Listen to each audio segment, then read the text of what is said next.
হরে কৃষ্ণ। রূপ গোস্বামীকে শিক্ষা প্রদানকালে মহাপ্রভু শ্রী গৌরাঙ্গ এই জগতে অসংখ্য বা লক্ষ লক্ষ প্রাণী থাকবার কথা উল্লেখ করেছেন। সেই শিক্ষায় তিনি বলেছেন, এই তো ব্রহ্মাণ্ড ভরি অনন্ত জীবগণ 84 লক্ষ জনিতে করয়ে ভ্রমণ। অর্থাৎ এই ব্রহ্মাণ্ডে অনন্ত জীব 84 লক্ষ জনিতে ভ্রমণ করছে। শ্রী চৈতন্য মহাপ্রভু জানিয়েছেন যে ব্রহ্মাণ্ডের সর্বত্রই 84 লক্ষ বিভিন্ন আকৃতি সমন্বিত অগণিত জীব রয়েছে, যা ভগবদ্গীতার 2য় অধ্যায়ের 24 শ্লোকেতেও প্রমাণ পাওয়া যায়। সর্বগত অর্থাৎ জীব সর্বত্রই থাকতে পারে। জীব যদিও অনন্ত, কিন্তু তারা 84 লক্ষ বিভিন্ন প্রজাতিতে বিভক্ত রয়েছে। সে সম্বন্ধে বিষ্ণু পুরাণে বলা হয়েছে। তাতে উল্লেখ করা হয়েছে কোন কোন প্রজাতিতে কত লক্ষবার জন্ম লাভের পর আমরা এই দুর্লভ মনুষ্য জন্ম পেয়েছি। জলজা নবলক্ষানি স্থাবরা লক্ষবিংশতি ক্রিময় রুদ্র সংখ্যকা পাক্ষনাং দশলক্ষণম 30 লক্ষানি পশব চতুর্লক্ষানি মানুষা।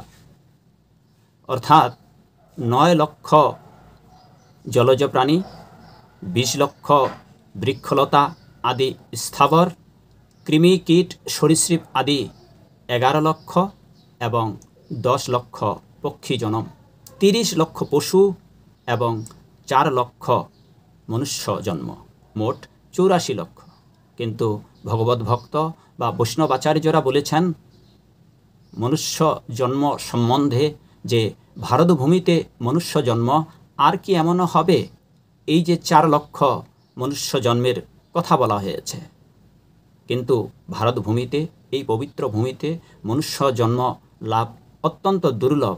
তাই জন্যে এই যে দুর্লভ জন্ম লাভ করেছি, এই মনুষ্য দুর্লভ জন্ম পেয়ে আমাদের সর্বদাই নিরন্তর গোবিন্দের ভজনা করা উচিত।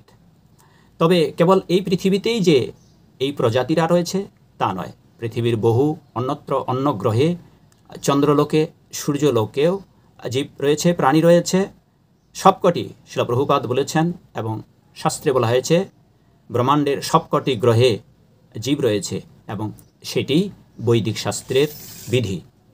সেই জন্যে সকল প্রজাতির এত দুঃখ যন্ত্রণা ভোগান্তে আমরা এই দুর্লভ মানব জীবন পেয়েছি।